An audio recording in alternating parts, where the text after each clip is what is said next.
ప్రభునామానికి వందనాలు చెల్లించుకుంటున్నాను. మరి ముఖ్యంగా బ్రదర్ విల్సన్ గారికి, సిస్టర్ డాక్టర్కి, శామ్యూల్ విల్సన్కి అవకాశం ఇచ్చిన మీ అందరికీ, వాళ్ళ కుటుంబానికి నేను వందనాలు చెల్లించుకుంటున్నాను. అలాగే కూడొచ్చిన ప్రతి బిడ్డకు కూడా పేరు పేరున వందనాలు చెల్లించుకుంటున్నాను. మీరందరూ కూడా మా కోసం, మా కుటుంబం కోసం, మా పరిచయం కోసం మీరందరూ కంటిన్యూగా ప్రే చేస్తున్నారు. ఆ ప్రే సపోర్ట్ వల్లే ఈ దినం మేము కుటుంబంగా పరిచయం చేయగలుగుతున్నాము. మేము థర్స్డే మార్నింగ్ హైదరాబాద్ వచ్చాము. ఈరోజు సాయంకాలం గోదావరికి మళ్ళీ మీరు తిరిగి వైజాగ్ వెళ్ళిపోతున్నాము. కొద్ది దినాలు బ్రదర్ విల్సన్, సిస్టర్ డాక్టర్ శామ్యూల్తో కలిసి ఉండడానికి ప్రభు ఇచ్చిన గొప్ప కృప బట్టి, అవకాశాన్ని బట్టి కూడా వందనాలు చెల్లించుకుంటున్నాను. అలాగే మేము 1.5 years అయింది మళ్ళీ సంఘానికి వచ్చి. ఎందుకంటే మేలో వచ్చాము మేము 2024లోని. తర్వాత మా ఆర్డినేషన్ అయింది. మీరు చాలామంది కూడా ఆర్డినేషన్కి వచ్చారు. ప్రభు పిలుపు ప్రణాళిక బట్టి 1.5 years అయింది ప్రభు పరిచయం చేస్తున్నాము. మీరందరూ ప్రార్థన సపోర్ట్ వల్ల ఈ దినం కుటుంబంగా మేము ప్రభు పరిచయం చేయడానికి ఎంతో కృపనిచ్చారన్నమాట. అలాగే వైజాగ్లో ఉన్న ఆత్మీయ తల్లిదండ్రుల కోసం ప్రే చేయండి. వృద్ధాప్యలో ఉన్నారు, వాళ్ళకి బలహీనతలు ఉన్నాయి. ఆ బలహీనతలు మించి కృప దేవుడు ఇవ్వాలని, ఇంకా బలంగా రాబోయే దినాల్లో ప్రభు సేవలో వాడబడాలని మీరందరూ ప్రే చేయండి. అలాగే శైలజ్ గారి గురించి, నా కోసం, దెబోరా జోయల్ కోసం కూడా ప్రే చేయండి. సేవకులు ఏదైతే దర్శనం కలిగి ఉన్నారో ఆ దర్శనానికి మేము విధేయతలు చూపించడానికి, మేము కూడా ఆ దర్శనాన్ని వెంబడిస్తూ దానికి లోబడి ఉండడానికి కూడా కృప దయచేయాలని మీరు అందరూ ప్రే చేయండి. ఇప్పటి వరకు కూడా సేవకులు దేవుడి చిత్త ప్రకారంగా పరిచయం జరుగుతుంది. అలాగే మేము కూడా వాళ్ళు చెప్పిన పనిని నమ్మకంగా చేయాలని కూడా మీరు అందరూ ప్రే చేయండి. అలాగే మీరు అందరూ ప్రే చేశారు. దెబోరా కూడా 10th క్లాస్లో మంచి రిజల్ట్ ఇచ్చారు. తను ఫస్ట్ ఇయర్ ఇంటర్ చదువుతుంది. అలాగే జోయల్ కూడా ఇప్పుడు 9th క్లాస్ చదువుతున్నాడు. వాళ్ళ స్టడీస్ కోసం ప్రే చేయండి. యవనస్ బిడ్డలు ఇద్దరు కూడా రక్షణ పొందారు, మార్మస్ పొందారు, పరిశుద్ధాత్మ పొందారు. ఇంకా రాబోయే దినాల్లో ఇంకా యవన కాలంలో బలంగా ప్రభు సేవలో వాడబడాలని కూడా ప్రే చేయండి. ఎలాగైతే యెహోషువ చెప్తారు 24:15లో, ఎవరు సేవించినా సేవించిపోయినా నేను నా ఇంటి వారు యెహోవాని సేవించాలి. మేము కుటుంబంగా అంతం వరకు కూడా నమ్మకంగా దేవుడి పరిచయం చేయాలని, దేవుడి పరిచయంలో వాడబడాలని మీరందరూ మా కోసం ప్రే చేయండి. అలాగే తిరిగి మేము ఈవినింగ్ ప్రయాణం కోసం కూడా మీరు అందరూ ప్రే చేయండి. మేము కూడా మీ అందరి కోసం కూడా మేము ప్రే చేస్తున్నాము. ప్రతి శుక్రవారం, ఆదివారం, బుధవారం కూడా కంటిన్యూగా మా విజ్ఞాపన ప్రార్థనలో మీ అందరి కోసం, హైదరాబాద్ సంఘం కోసం మేము ప్రే చేస్తున్నాము. ఇంకా రాబోయే దినాల్లో హైదరాబాద్ సంఘం కూడా విస్తరించాలని, అనేక మంది ఇంకా రావాలని మేము ప్రే చేస్తున్నాము. అలాగే మరి ముఖ్యంగా విల్సన్ అనీ గారికి, డాక్టర్ సోదినికి, శామ్యూల్కి కూడా వందనాలు. ఎంతో ప్రేమ అనేది, దేవుడి ప్రేమ అనేది మేము చూడగలుగుతున్నమాట. అదే లోకానుసారంగా అయితే ఆ ప్రేమ వేరేగా ఉంటుంది, అది రిలేషన్గా ఉంటుంది. కానీ స్పిరిచువల్ రిలేషన్ అనేది ఎంతో మేము చూడగలిగాము. ఈ ప్రేమ ఎప్పుడు మేము అందరం కూడా కుటుంబంగా ఇంకా ఎక్కువగా సేవలో వాడబడాలని, అలాగే ఈ ప్రేమ ఎల్లప్పుడూ శాశ్వతంగా దేవుడు రాకడ వచ్చే వరకు కూడా ఆ ప్రేమలో మేము కొనసాగించాలని మా కోసం మీరు ప్రే చేయండి. ఈ చిన్న కొద్ది సాక్ష్యం ప్రభు దీవించింది. వందనాలు చెల్లిస్తున్నాను. దేవుని యొక్క వాక్యము మనందరం కలిసి ఉన్నాము. చిన్న ప్రార్థన చేస్తున్నాము. Therefore, can you lead us in prayer? Pray for the word. Thank you, Jesus. Thank you, Jesus. Morning చెప్పినట్టు కాచి కాపాడారు, సహాయం చేశారు తండ్రి. నైనా ప్రార్థనలోనైనా, నైనా ఆరాధనలోనైనా, వాక్య ధ్యానంలో కూడా నైనా మెడిటేషన్లో కూడా తోడునందుకున్నారు, సాక్ష్యాల్లో కూడా తోడునందుకున్నారు. మా పట్ల చేసిన గొప్ప కార్యాలు మేలు నేను ఎంతో మంది చేసిన సమయాన్ని బట్టి కూడా వందనాలు చెల్లిస్తున్నాను తండ్రి. అలాగే నేను ఇప్పుడు మీ సేవకులనైనా నాతో మీ వాక్యం ధ్యానిస్తుండగా నైనా ఏదైతే మాతో మాట్లాడాలనుకున్నారు, మాతో మాట్లాడడానికి అది మాలో విత్తనం వలె ఫలించడానికి, విని గైకున్న ద్వారా నడిచేటట్లు మాకు సహాయం చేయండి. ఈరోజు మాతో సహాయం చేయండి. ఇచ్చిన ప్రార్థన ఇచ్చినాం తండ్రి. Praise the lord. Thank you so much. ముందుగా చెప్పాలి కానీ మాట నేను చెప్పలేదు. మీరందరూ చేస్తున్న ప్రార్థన బట్టి, ప్రభు దయ వల్ల, మీరందరూ చేసే ప్రార్థన వల్ల మనం కూడా క్షేమంగా ఉన్నాము. దేవుని యొక్క సేవకురాలు వైజాగ్లో జరుగుతున్న పరిచర్య, మీరు కొంతమంది ఎవరైతే లిటిల్ ఫ్లాక్ గ్రూప్లో ఉన్నారో మీరు గమనిస్తూనే ఉంటారు. ఏదో ఒక మీటింగ్, ఏదో ఒక స్వార్థ కూడిక, ఎవరో చనిపోవడం, ఎవరో పుట్టడము, ప్రతిరోజు కూడా ఏదో ఒక కార్యక్రమం సంఘం ద్వారా దేవుడు జరిగిస్తున్నాడు. ఇదంతా జరగాలంటే దేవుని యొక్క సేవకులు ఎప్పుడు చెప్తారు, యుద్ధము చేసేవాడి యొక్క భాగం ఎంత ఉన్నదో వస్తువుల దగ్గర కాపలా కూడా అంటే మీరంతా ఇస్తున్న ప్రార్థన సపోర్ట్ వల్ల పరిచర్య జరుగుతుంది.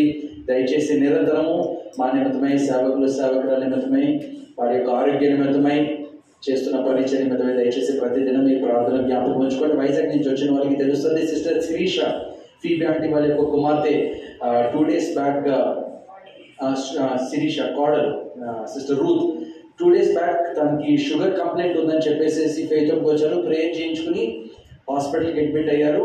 అయితే ఆవిడ పరిస్థితి కొంచెం బ్రీతింగ్ తీసుకోవడానికి చాలా ఇబ్బంది పడుతున్నారంట. సో దయచేసి ప్రతి ఒక్కరు మీ ప్రార్థనలో జ్ఞాపకం చేసుకోండి. తన పేరు సిస్టర్ రూత్. భర్త ఏమో ఇంకా ప్రభువుని నమ్ముకోలేదు, ఇంకా తాగుడు వ్యసనాలతో ఉన్నారు. భర్త యొక్క రక్షణ నిమిత్తమై, సిస్టర్ యొక్క ఆరోగ్య నిమిత్తమై దయచేసి ప్రతి దినము మీ ప్రార్థనలో జ్ఞాపకం చేసుకోండి. Right, praise the Lord. ఉదయకాలము మనము ధ్యాన కీర్తనలో 139 అధ్యాయంలో దేవుడు మనలను పిండముగా ఏర్పడబడిన నిమించి అక్కడి నుంచి చనిపోయినంత వరకు కూడా ప్రభు మనల్ని కాపాడుతానని వాగ్దానం చేసి ఆయన యొక్క ప్రణాళికలో మనం ఉన్నామని చెప్పి మనము దేవుని యొక్క వాగ్దానం చూసాము కీర్తన 139 అధ్యాయంలో. అయితే ప్రతి ఒక్క పాలసీకి కూడా టర్మ్స్ అండ్ కండిషన్స్ ఉంటాయి కదండి, షరతులు వర్తిస్తాయి. ఆ మాటలు చాలా ఫాస్ట్గా చదివేస్తారు, ఎందుకంటే చాలా ఎక్కువ ఉంటాయి కాబట్టి. టర్మ్స్ అండ్ కండిషన్స్ ప్రతి పాలసీకి, అది కార్ ఇన్సూరెన్స్ కావచ్చు, మెడికల్ ఇన్సూరెన్స్ కావచ్చు, ఏది తీసుకున్నా దానికి టర్మ్స్ అండ్ కండిషన్స్. ఇప్పుడు సపోజ్ నా ఫోన్ పాడైపోయింది, దానికి 2 సంవత్సరాల వ్యారంటీ ఉన్నది. నేను తీసుకెళ్లి సర్వీస్ షోరూంలోకి ఇచ్చాను. వాడు తీసుకెళ్ళిన వాడిని ఏం చేస్తాడు, దాని మీద ఉన్న క్యాప్ అది వెనక కవర్ తీసేస్తాడు. కవర్ తీసేసి ఎక్కడైనా సొట్లు ఉన్నాయా, ఎక్కడైనా పడిపోయిందా అని చూస్తాడు. అవునా, నేను చెప్తుంది అందరికి అర్థమవుతుంది కదండి. అదన్నీ చెక్ చేసి ఎక్కడ పడిపోలేదు, డెంట్లు ఏమీ లేవని తెలుసుకున్న తర్వాత సర్వీస్కి వాడు యాక్సెప్ట్ చేస్తాడు. అవునా కదా? అంటే ఏంటి, వాడు సర్వీస్ మొదలు పెట్టాలంటే ఏదో ఒక షరతు ఉన్నది. ఆ షరతు ఏంటి, ఇది ఎక్కడ పడిపోయి ఉండకూడదు, ఎక్కడైతే డ్యామేజ్ జరగకూడదు, ఎక్కడ వాటర్ వెళ్ళకూడదు. ఏదైనా వెళ్ళింది అని అంటే మేము ఇచ్చిన ఇన్సూరెన్స్ మీరు క్లెయిమ్ చేయడానికి అవ్వదు, కవరేజ్ జరగదు.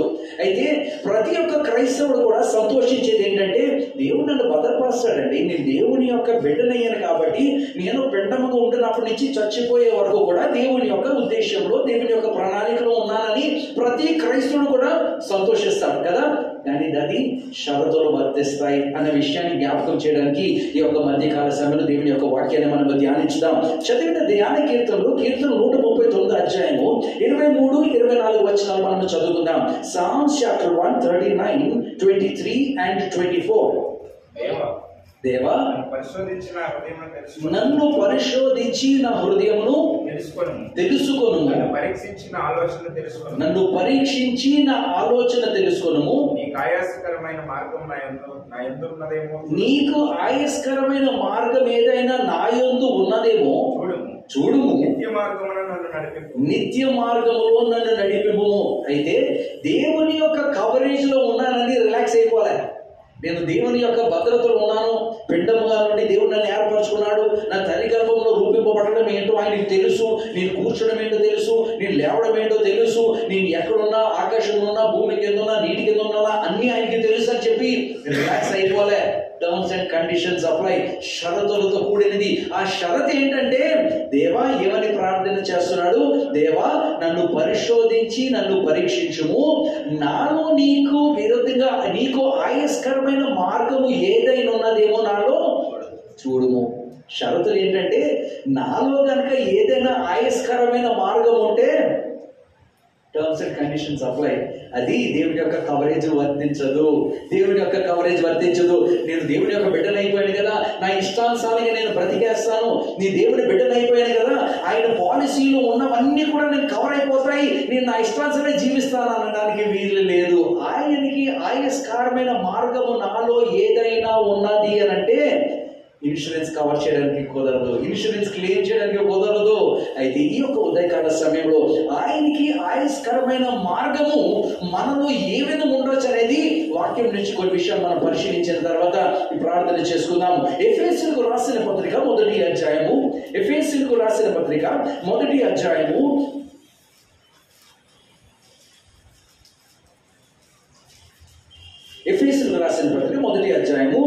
1 అధ్యాయం నుంచి మనం చదివినట్లయితే అపోస్తలుడైన పౌలు ఎఫెసీయుల సంఘానికి రాస్తుంటూ ఈ మాట ఏమని చెప్తున్నాడు ఒకసారి చూద్దాం. ఎఫెసీయులకు రాసిన పత్రిక 1 అధ్యాయము 4వ వచనం నుంచి చదవండి. ఎట్లనగా ఎట్లనగా నేనే యందు తాను ఉచితముగా మొదటి త్వరగా చదవండి. దేవుని చిత్తం వలన దేవుని చిత్తం వలన క్రీస్తు యేసు అపోస్తలుడైన పౌలు ఎఫెసులో ఉన్న పరిశుద్ధులను క్రీస్తు యేసునందు విశ్వాసులైన వారికి శుభమని చెప్పి రాయినది. ఎవరు రాస్తున్నారు? ఎవరికి రాస్తున్నారు? అపోస్తలుడైన పౌలు ఎవరికి రాస్తున్నారు? ఎఫెసీలో ఉన్న సంఘస్థులకు అపోస్తలుడైన పౌలు రాస్తున్నాడు. ఏమని రాస్తున్నాడు? 2వ వచనం, మన తండ్రి అయిన దేవుని నుండి ప్రభువైన యేసుక్రీస్తు నుండి మీ కృపయు సమాధానం కలుగును గాక. రైట్. మన ప్రభువైన యేసుక్రీస్తు యొక్క తండ్రి యొక్క దేవుడు స్తుతింపబడును గాక. ఆయన క్రీస్తునందు పరలోక విషయంలో ఆత్మ సంబంధమైన ప్రతి ఆశీర్వాదము మనకు అనుగ్రహించెను. జాగ్రత్తగా వినాలి. ఏమి ఇచ్చాడంటే దేవుడు మనకి? మళ్ళీ చదవమ్మా 3వ వచనము. మన ప్రభువైన యేసుక్రీస్తు యొక్క తండ్రి దేవుడు స్తుతింపబడును గాక. ఆయన క్రీస్తునందు పరలోక విషయములలో ఆత్మ సంబంధమైన ప్రతి ఆశీర్వాదమును మనకు అనుగ్రహించాడు. ఆత్మ సంబంధమైన ప్రతి ఆశీర్వాదము దేవుడు మీకు అనుగ్రహించాడని అపోస్తలుడైన పౌలు ఎఫెసీయుల సంఘానికి గుర్తు చేస్తున్నాడు. ఈ రోజు ఆ రోజు ఎఫెసీయుల సంఘానికి గుర్తు చేసిన దేవుడు ఈ రోజు హైదరాబాద్ ఉన్న ఈ సంఘానికి కూడా గుర్తు చేస్తున్నాడు. ఏమని? క్రీస్తు యేసు ద్వారాగా ఆత్మ సంబంధమైన ఆశీర్వాదాలు ప్రభు మీకు అనుగ్రహించెను. దాన్ని బట్టి మీరు దేవుని కృపలో మీరు సంతోషించండి. అయితే ఆత్మ సంబంధమైన ఆశీర్వాదములు అంటే ఏంటి? 4వ వచనం నుంచి చదువుకుందాం. ఎట్లనగా ప్రేమియందు తాను ఉచితముగా మనకు అనుగ్రహించిన తన కృపా మహిమను కీర్తి కలుగునట్లు తన చిత్త ప్రకారమైన దయా సంకల్పం చెప్పున యేసుక్రీస్తు ద్వారా తనకు కుమారులుగా స్వీకరించుటకై మనలను ముందుగా తన కోసం నిర్ణయించుకొని. చాలండి. మొదటిగా క్రీస్తులో మనకున్న ఆత్మ సంబంధమైన ఆశీర్వాదం ఏంటంటే క్రీస్తులో మనము ఏర్పాటు చేయబడ్డాము. We are elected. మొట్టమొదటిగా మనము ఎలెక్ట్ అయిపడ్డాము. ఎలాగా? క్రీస్తు ద్వారా మనము ఏర్పరచబడ్డాము. అది ఆశీర్వాదము కాదా? వాక్యం చెప్తుంది ఏంటి? లోకంలో గనులను ఆ గొప్ప వారిని దేవుడు ఎన్నుకోలేదు, కానీ దరిద్రులను దౌర్భాగ్యులను దేవుడు ఎన్నుకున్నాడు. ఈ రోజు దేవుడు మనల్ని ఎన్నుకున్నాడు. రోడ్డు మీద లోకంలో 3 మంది కనపడుతున్నారు. వాళ్ళందరినీ దేవుడు ఎన్నుకున్నాడా? లేదు, దేవుడు మనల్ని ఏర్పరచుకున్నాడు. ఎందుకు ఏర్పరచుకున్నాడు? ఆయన చిత్త ప్రకారంగా. ఆయన చిత్త ప్రకారంగా మనలను ఏర్పాటు చేసుకుని ఈ రోజు కంపెనీలో ఉద్యోగం చేసిన తర్వాత, సార్ నన్నే ఎందుకు సార్ మీరు ఏర్పాటు చేసుకున్నారు? ఏదో చెప్తాడు, నీలో పలానా ఉంది కాబట్టి నేను రిక్రూట్ చేసుకున్నాను. ఈ రోజు క్రీస్తుకి వెళ్ళి ప్రభు నన్ను ఎందుకు ఏర్పాటు చేసుకున్నామంటే he has his own reason. ఎందుకు మనల్ని ఏర్పాటు చేసుకున్నారు? అయితే ఏర్పాటు ఎందుకు చేసుకున్నారో మనం అడగం, కానీ thank you sir for recruiting me. దేవా నన్ను ఏర్పాటు చేసుకున్నారు కాబట్టి ప్రభు నీకు వందనాలు అని చెప్తాము. That is the first spiritual blessing. మొట్టమొదట ఆత్మీయమైన ఆశీర్వాదం ఏంటంటే క్రీస్తు ద్వారా ఏర్పాటు చేయబడ్డాము. 2వ మాట చదవండి, 5వ వచనము. మనము తన ఎదుట పరిశుద్ధులమును నిర్దోషులమై ఉండవలనని జగత్ పునాది వేయబడక మునిపే ప్రేమ చేత ఆయన క్రీస్తులు మనల్ని ఏర్పరచుకున్నాడు. దేవుని కృపా మహాదైశ్వర్యమును బట్టి ఆ ప్రియుని యందు ఆయన రక్తం వల్ల మనకు విమోచనమును అనగా మన అపరాధముల క్షమాపణ మనకు కలిగి ఉన్నది. ఏమి ఇచ్చారంట? మనకు విమోచన, క్షమాపణ. Is that not a blessing? అది ఆశీర్వాదం కాదా? ఈ రోజు క్షమాపణ పొందుకోవడానికి, ఆ పాపముల నుంచి విమోచింపబడడానికి చేయని పనులు లేవు. కొంతమంది పక్కన చంపేస్తున్నారు. ఎందుకు? వాళ్ళు విమోచింపబడడానికి. ఈ రోజు ఎక్కడెక్కడికో తీర్థయాత్రలు వెళ్ళిపోతున్నారు, పుణ్యక్షేత్రాలు చేస్తున్నారు, డబ్బులు ఖర్చు పెట్టి వస్తున్నారు, సమయాన్ని ఖర్చు పెట్టి వస్తున్నారు, జీవితం అంతా వ్యర్థం చేసుకుంటున్నారు. ది ఓన్లీ రీజన్ విమోచన పొందడానికి, పాప క్షమాపణ పడడానికి. ఈ రోజు మనం ఎవరిని చంపేశాము? ఏమి రక్తం కార్చాము? ఏ పుణ్యక్షేత్రాలకు వెళ్ళాము? ఏ తీర్థయాత్రలకు వెళ్ళాము?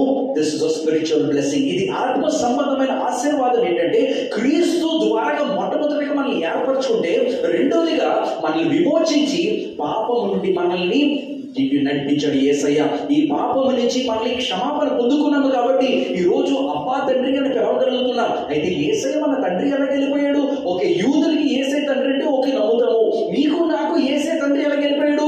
రోమిలికి రాసిన పత్రిక 8వ అధ్యాయాన్ని మనం చదివినట్లయితే, మనము దాసులుగా ఉండబడడానికి మనకు పిలువబడలేదు, కానీ దత్తపుత్రాత్మ మనకు దేవుడు అనుగ్రహించాడంట. The spirit of adoption. మనము తిరిగి భయపడటకు మనకు బంధకమైన ఆత్మని ఇవ్వలేదు, కానీ దత్తపుత్రాత్మ దేవుడు మనకి ఇచ్చాడు. We are all God's children. మనం అందరం దేవుని బిడ్డలమైపోయాము. దేవుని బిడ్డలకి ఎలాగలిపోయాము? దత్తపుత్రాత్మ ద్వారా అబ్బా తండ్రి అని మనం పిలవగలుగుతున్నాం. మొట్టమొదటిది దేవుని యొక్క ఏర్పాటు అయితే, రెండోదిగా దత్తపుత్రాత్మగా దేవుడు మనల్ని దత్తత చేసుకున్నాడు. మూడవదిగా మనకు కనబడుతుంది ఆయన ద్వారా మనం విమోచింపబడి ఆయన రక్తము చేత మనందరము కడగబడుతున్నాము. Are these not spiritual blessings? ఆత్మ సంబంధమైన ఆశీర్వాదములు కదా. ఈ ఆశీర్వాదము లేకే తెలియక, ఆశీర్వాదం ఎక్కడ దొరుకుతుందో తెలియక, ఏర్పరచబడడం ఎలాగో తెలియక, పాప క్షమాపణ ఎక్కడ ఉంటుందో తెలియక, విమోచన ఎక్కడ ఉంటుందో తెలియక నానా రకాలుగా ప్రయాసపడుతున్నారు. కానీ మీరు నేను ప్రయాసపడట్లేదు. దేవుని యొక్క ఉచితంగా మనము పొందుకుంటున్నాము ఆత్మ సంబంధమైన ధన్యత కదా. చదవండి 5వ 6వ వచనము.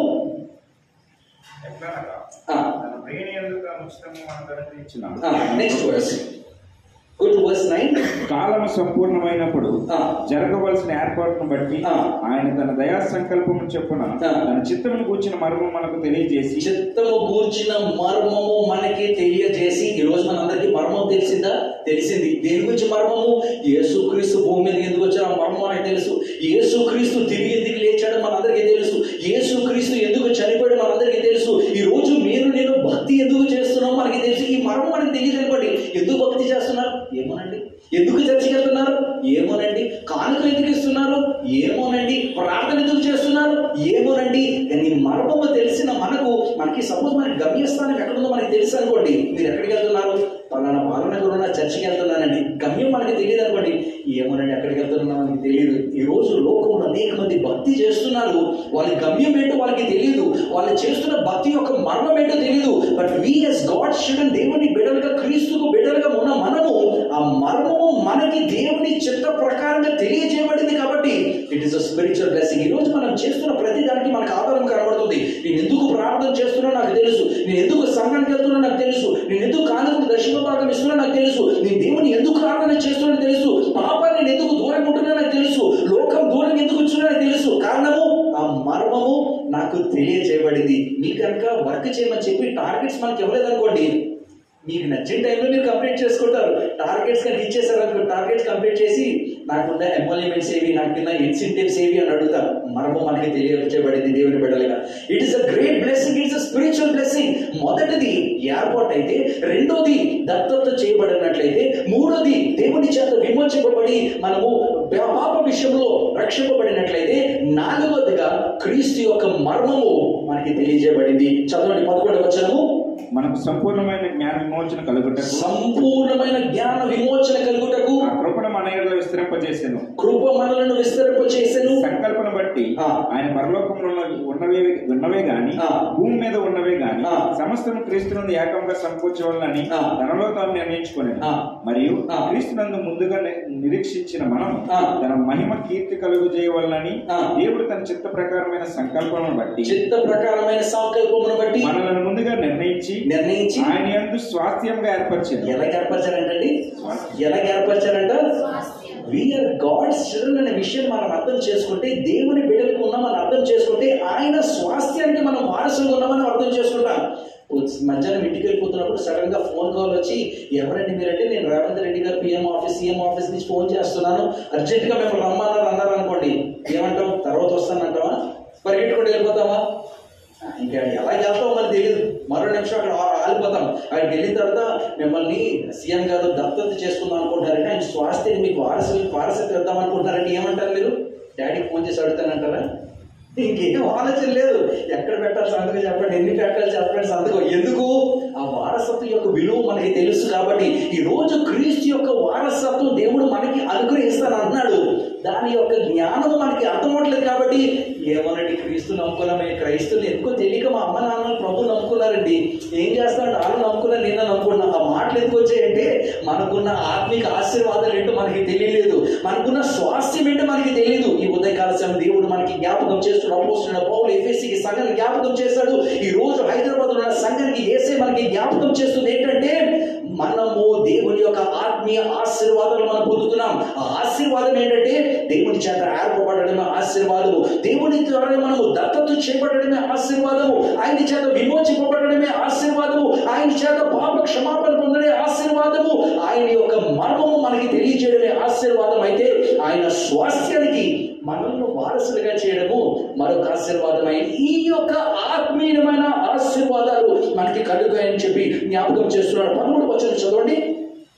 మీరును సత్యవాక్యం అనగా ఈ రక్షణ సువార్తను విని క్రీస్తునందు విశ్వాసం ఉంచి వాగ్దానం చేయబడిన ఆత్మ చేత ముద్రింపబడితే. ఎలా ముద్రింపబడ్డామండి? ఎలా ముద్రింపబడ్డాము చెప్పాలి. ఎలా ముద్రింపబడ్డాము?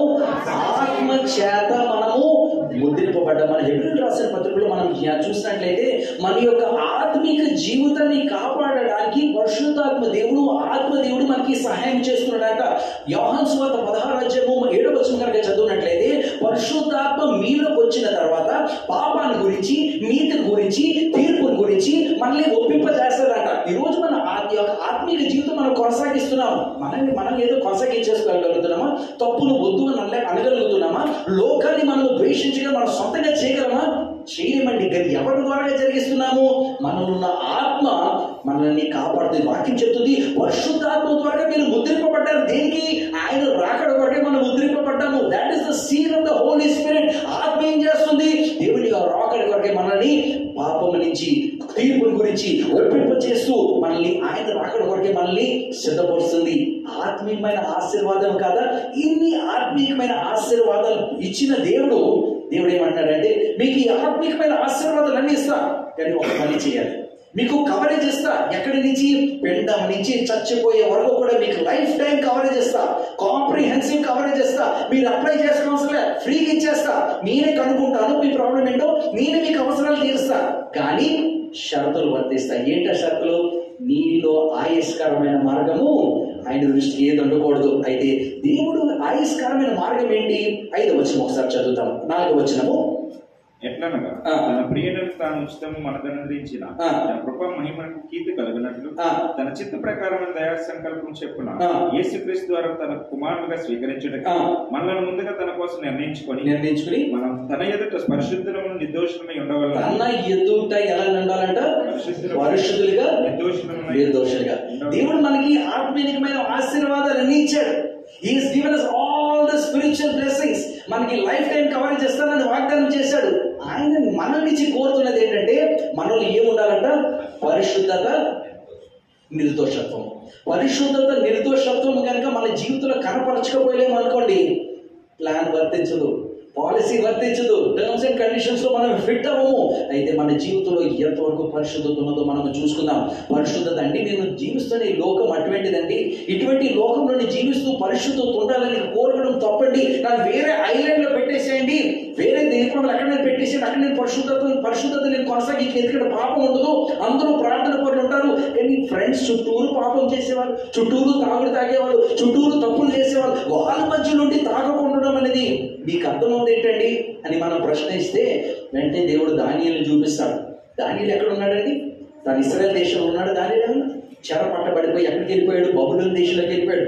అక్కడ మాట వేరు, అక్కడ భాష వేరు, అక్కడ ఉన్న ఆచారాలు వేరు, అక్కడ ఉన్న దేవుడు వేరు. కానీ అయినా సరే దేవుడి విషయంలో తప్ప ఆయనలో ఏ పొరపాటు కూడా కనుక్కోలేదండి. దేవుడి విషయంలో తప్ప ఏంటి?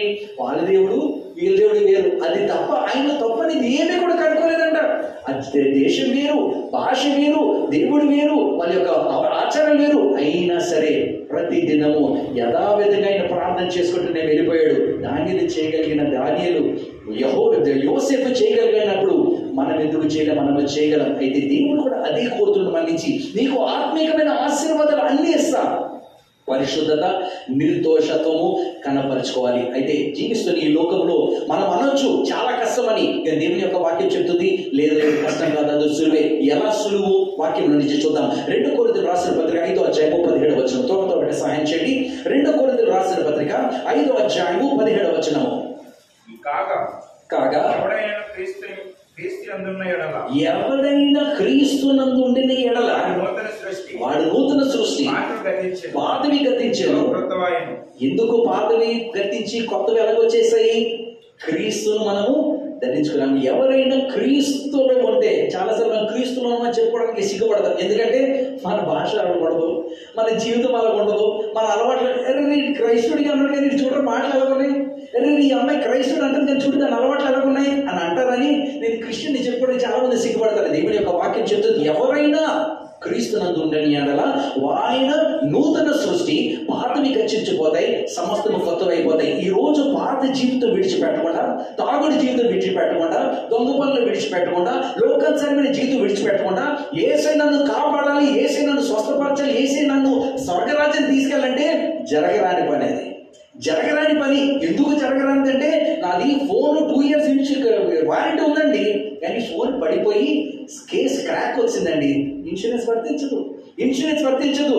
ఆయనకి యేసయ్యకి ఆయుష్కరమైన మార్గం నా జీవితంలో కనబడినట్లయితే, అపరిశుద్ధత నా జీవితంలో కనబడినట్లయితే, లోకము నా జీవితంలో కనబడినట్లయితే, చర్చిలో ఒక జీవితము, బయటికి వెళ్తే ఒక జీవితము, చర్చిలో ఒక మాటలు, బయటికి వెళ్ళిన తర్వాత ఒక మాటలు, మరి సంఘంలో ఉన్నప్పుడు ఒకలాంటి జీవితము, బయటికి వెళ్తే ఒకలాంటి జీవితము కనుక మనం జీవించినట్లయితే దేవుడు చూస్తున్నాడండి. పొద్దునే చదవం 139 అధ్యాయంలో ఆయన దాగిన స్థలము ఏది లేదంట. నువ్వు ఇంట్లో కూర్చుంటే రాసేసుకోండి అండర్ CCTV సర్వీలెన్స్ కింద యేసుప్రభుని రాసుకోండి. మీరు బయటికి వెళ్ళిపోతుంటే అండర్ CCTV సర్వీలెన్స్ యేసుప్రభుని రాసుకోండి. అప్పుడన్నా మనం జాగ్రత్తగా ఉంటామేమో. ఎందుకు?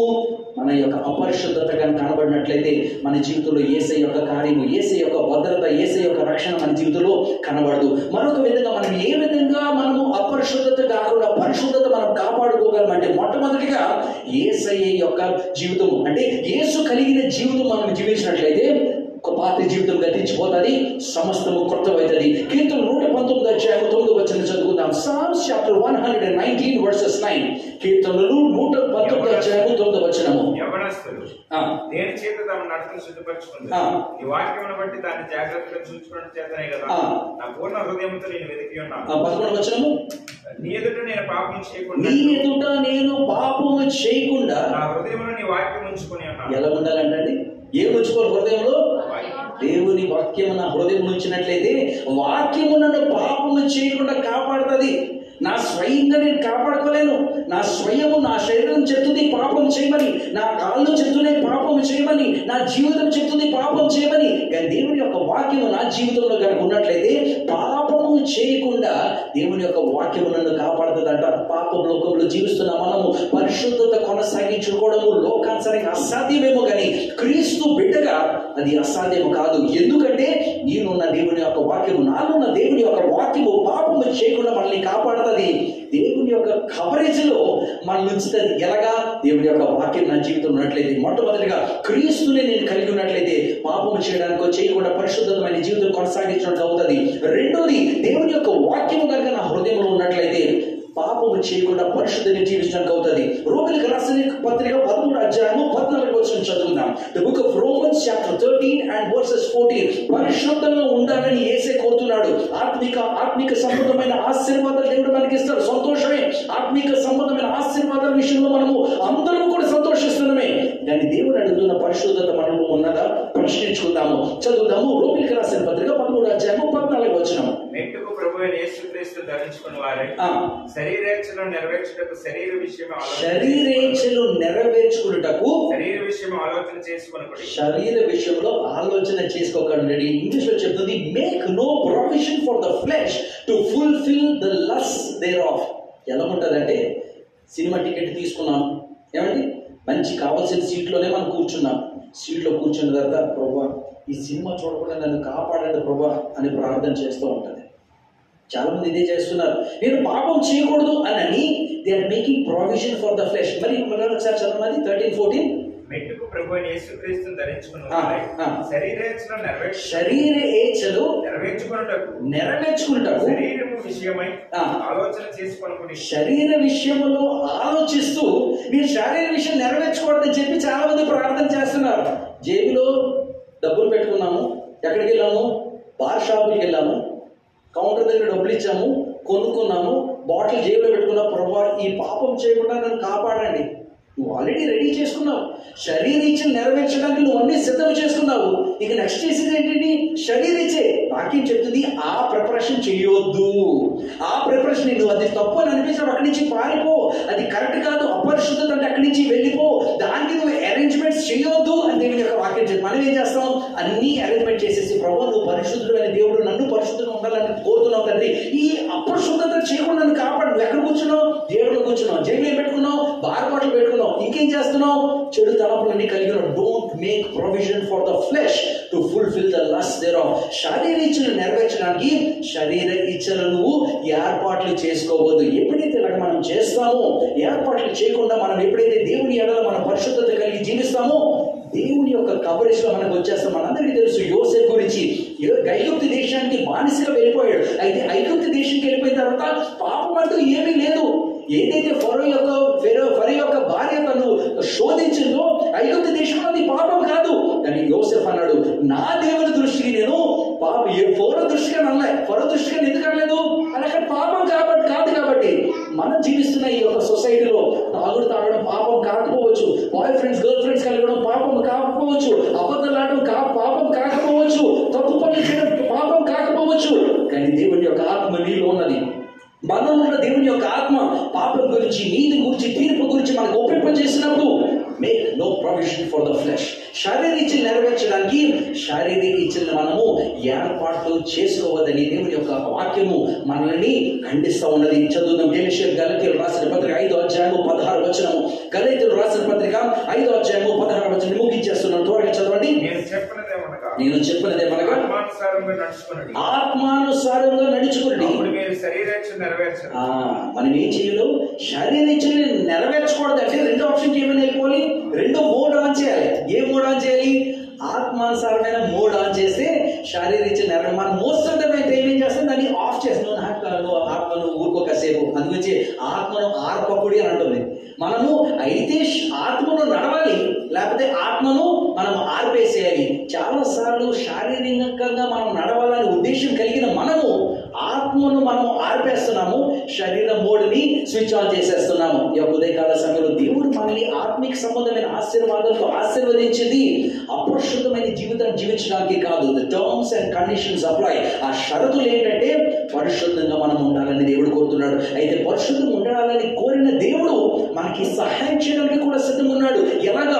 క్రీస్తు ధరించుకోండి, ఆ పాత జీవితం గతించిపోతుంది.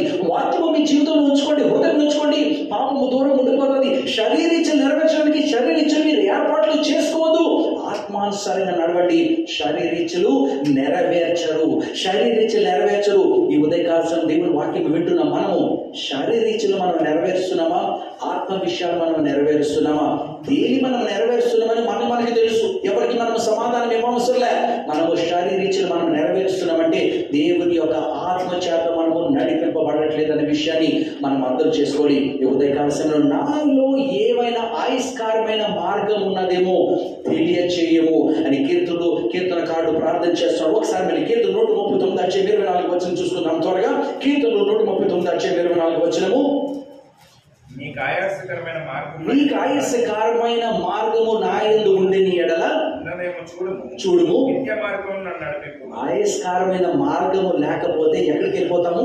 నిత్యమైన మార్గము. ఈ రోజు మన అందరికీ నిత్యమైన మార్గం కావాలి. ఒక తాగుబోతుల దగ్గరికి వెళ్ళి బాబు చచ్చిపోతే ఎక్కడికి వెళ్ళాలి? స్వర్గానికి అండి. ఇంకెందుకండి? ఎంత జీవితం స్వర్గానికి వెళ్ళిపోవడానికి. తాగుబోతుడు స్వర్గానికి వెళ్ళిపోయి, లోకానుసారంగా జీవించడానికి స్వర్గానికి వెళ్ళిపోయి, ఇక్కడ క్రైస్తవులుగా బ్రతికి మళ్ళీ బయటికి వెళ్ళిపోయి లోకానుసారంగా బ్రతికేస్తే నీతి అయిన మార్గం దగ్గరికి వెళ్ళిపోము, స్వర్గ రాజ్యాన్ని మనం వెళ్ళిపోము. వెళ్ళాలి అని అంటే ఆయనకి ఆయుష్కరమైన మార్గము మన జీవితంలో ఏది ఉండకూడదని ప్రతి సమయము పరిశోధించుకోవాలి. వాక్యం దగ్గరకు వచ్చిన ప్రతిసారి కూడా వాక్యం ఒక అర్థం రాలేదంట. వాక్యం అందరికి వచ్చి అరే నువ్వు తప్పు చేస్తున్నావు. ఆత్మ దగ్గరకు వచ్చేసి ఆత్మ మనకి తప్పు చేసుకో, నీ మాటలు కరెక్ట్ కాదు, జీవితం కరెక్ట్ కాదు, నీ ప్రవర్తన కరెక్ట్ కాదని వాక్యము మనతో మాట్లాడినప్పుడు సరి చేసుకోగలిగినట్లయితే పరిశుద్ధమైన జీవితం మనం జీవించగలగాలి. దావీదు అదే చేశాడు. దావీదు జరిగింది పొరపాటు. ఆయన కూడా ఒక మానవుడే, పొరపాటు చేశాడు. పొరపాటు చేసిన తర్వాత నాథన్ ప్రవర్తన నువ్వు తప్పు చేస్తావు అని నాథన్ ప్రవర్తన చెప్పిన వెంటనే ముందు ప్రయత్నించాడు దాన్ని మొక్కడానికి. కానీ ఎప్పుడైతే ఆత్మ తనకి నొప్పించిందో క్షమించండి, నేనేం చేయలేదు, తప్పు నుంచి క్షమింపబడడానికి అని దేవుని సన్నిధిలోకి వెళ్ళిపోయాడు. ఇద్దరు వ్యక్తులు నేను చూపిస్తాను. బైబిల్ గ్రంథం త్వరగా తీయండి. 2వ దినవృత్తాంతాలు 33వ అధ్యాయము. 2వ దినవృత్తాంతాలు 33వ అధ్యాయము. ఇక్కడ మనకి ఇద్దరు వ్యక్తులు కనబడతారు. ఒకలేమో హెజెకియా యొక్క కుమారుడు మనస్సే మనకి కనబడతాడు.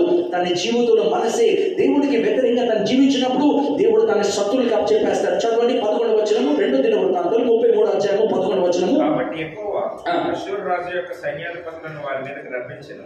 మనస్సే తప్పించుకొని పోకుండా వారు అతను పట్టుకొని మనుషులతో బంధించి అతని మొగ్గులను తీసుకుని పోయేది. అతను శ్రమలో ఉన్నప్పుడు తన దేవుడైన యెహోవాను బతిమాలుకొని ఏమన్నాడండి? తను శ్రమలో ఉన్నప్పుడు తన దేవుడైన యెహోవాను బ్రతిమాలుకున్నాడంట. మన జీవితంలో కష్టాలు వస్తాయి, బాధలు వస్తాయి. చాలా సార్లు దేవుడిచ్చిన కవరేజ్లను మనం తప్పిపోతాము, అపరిశుద్ధతలోకి వెళ్ళిపోతాము, లోకానుసారంగా మనం జీవించేస్తాము, ఎవరికి తెలియదులే అని బ్రతికేస్తాము. కానీ కీర్తన 139వ అధ్యాయంలో మన దేవుడు మనతో మాట్లాడాడు. తల్లి గర్భంలో పడిన మొదలుకొని చచ్చిపోయినంత వరకు కూడా దేవుని యొక్క దృష్టి మనపైన ఉన్నది అని తెలుసుకున్న మనకు దేవుడి నుంచి ఎక్కడికి ఆగలేము. మనం చేస్తున్న ప్రతి పని, వెళ్తున్న ప్రతి ఒక్క నడవడి, చూస్తున్న ప్రతి ఒక్క చూపు, వెళ్తున్న ప్రతి మార్గము యేసయ్యకు తెలుసు. అయితే దేవుని యొక్క మాట మనతో మాట్లాడినప్పుడు ప్రభువా నన్ను క్షమించండి, నేను లోకానుసారంగా జీవించాను, నేను తాగాను, నేను తప్పు చేశాను, లోకంతో నేను కలిసిపోయాను అని మనము మారు మనసు పొందాలని యేసయ్య కోరుతున్నారండి. మనసు ఏం చేశాడంట, తన శ్రమలోకి వెళ్ళిపోయినప్పుడు తను బహుగా తగ్గించుకున్నాడు. అయితే తన కుమారుడు ఏం చేశాడు? 23వ వచనం చదవండి. తన తండ్రి అయిన మనస్సే, 23వ వచనము. తన తండ్రి అయిన మనస్సే గుణపడినట్టు ఎక్కువ సమయం పశ్చాత్తాపం కాక గుణపడకును. ఎవరంట? తన కుమారుడి పేరు అమ్మోను, తన కుమారుడి పేరు ఆమోను. ఆమోను మనస్సే గుణపడినట్టు ఆమోను గుణపడలేదంట. మనస్సే గుణపడినట్టు ఆమోను గుణపడలేదు. ఈరోజు దేవుని వాక్యం వింటున్న మనము ఎఫెసీయుల సంఘానికి అపోస్తలుడైన పౌలు హెచ్చరిక చేశాడు. ఏమని? మీకు ఆత్మీకమైన ఆశీర్వాదాలతో, ఆత్మ సంబంధమైన ఆశీర్వాదాలతో మిమ్మల్ని దేవుడు ఆశీర్వదించాడు.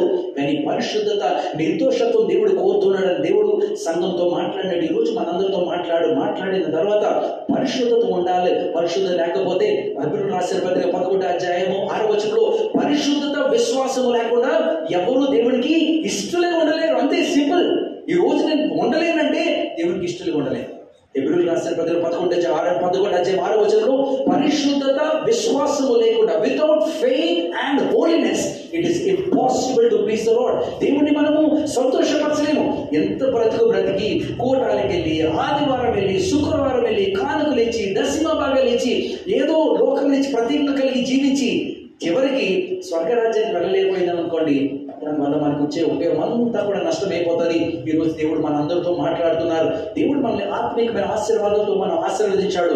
దాని షరతుతో కూడింది ఏంటంటే ఆయనకి ఆయుష్కరమైన మార్గం మన జీవితంలో ఏది ఉండకూడదు. ఏంటి ఆయనకి ఆయుష్కరమైన మార్గం అంటే అపరిశుద్ధత, నిర్దోషత్వంతో మనము జీవించాలని. అపరిశుద్ధత ఉండడం చాలా కష్టం అని అనొద్దు. ఎందుకంటే సహాయం చేయడానికి మనతో ప్రభు ఉన్నారు, సహాయం చేయడానికి వాక్యం ఉన్నది, సహాయం చేయడానికి పరిశుద్ధాత్మ దేవుడు ఉన్నాడు. ఈ వాక్యం విన్న మనకి దావీదు గురించి మనకి చూపించారు. దావీదు దగ్గర వాక్యం వచ్చినప్పుడు నేను తప్పుపోయిన ప్రభు నన్ను క్షమించండి, నేను దావీదు ఒప్పుకున్నాడు. మనసే ఒప్పుకున్నాడు. దేవుని సన్నిధిలో తగ్గించుకోడు, ప్రభు నన్ను క్షమించండి, లోకంతో నేను కలిసిపోయినాను అన్నాడు. కానీ ఆమోను దగ్గరికి వచ్చేసరికి గుణపడలేదు. దేవుడి యొక్క శిక్షను తను అనుభవించడం అని కనబడుతుంది. ఈ ఉదయకాల సమయంలో దేవుడి శిక్షను అనుభవించే రకంగా కాకుండా ఆయనకి ఆయుష్కరమైన మార్గం మన జీవితం ఉన్నదని మనకి తెలుసుకున్న వెంటనే దాని ప్రభు సన్నిధిలో క్షమాపణ పొందుకుని దేవుడి యొక్క పరిశుద్ధతలో జీవితాము. దేవుడు ఇచ్చే ఆ కవరేజ్, లైఫ్ టైం కవరేజ్ మనందరూ పొందుకోవడానికి ప్రభు మనందరికీ సహాయం దయచేయడం కాక, దేవుడి మాటలు ఆశీర్వదించడం కాక. నాకు ఈ సమయం ఇచ్చిన విల్సన్ గారికి, డాక్టర్స్కి, సామ్యూల్ విల్సన్కి కృతజ్ఞతలు చెప్తున్నాను. నా గురించి, నా కుటుంబం గురించి, వైజాగ్లో డాడీ మమ్మీ గారి గురించి, మేము చేస్తున్న పరిచయం గురించి ప్రతిదిన ప్రార్థన చేయండి. అనేకుల దగ్గరికి చేరేటప్పుడు తగిన ఆత్మవిషయం దేవుడు మాపై ఉండాలని ప్రతిదిన ప్రార్థించి మేము చేస్తున్న ప్రార్థన బట్టి ప్రభు నామమున మీకు అందరికీ వందనాలు చెల్లిస్తున్నాను. Praise the lord.